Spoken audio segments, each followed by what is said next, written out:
The MV Holiday Island will never sail again. It was recently taken apart at a maritime scrapyard. Today, the Transportation Safety Board of Canada released the results of their investigation into the fire on board the vessel back in 2022.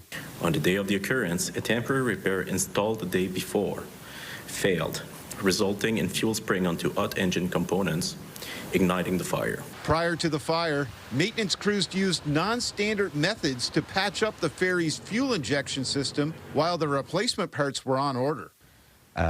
These were not the materials that they should have been using, but these were the materials they had available. The fire wasn't put out initially because the CO2 suppression systems weren't fully operational. By the time they realized, something was not working, then they were able to release it, but it was already very late and the fire had, progressed.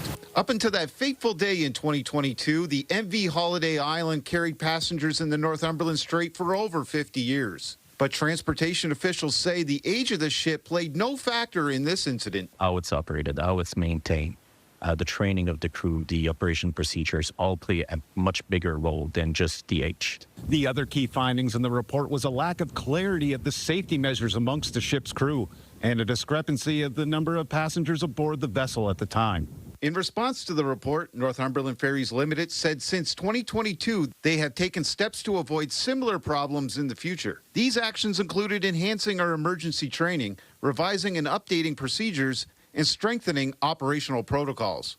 We recognize that there is still more to do, and we will work with Transport Canada to ensure that the report's findings are implemented in a timely and effective fashion. The Transportation Safety Board have investigated 400 fires on board passenger ferries in the past 10 years in Canada, and they hope to learn how they can improve ferry transportation in the future.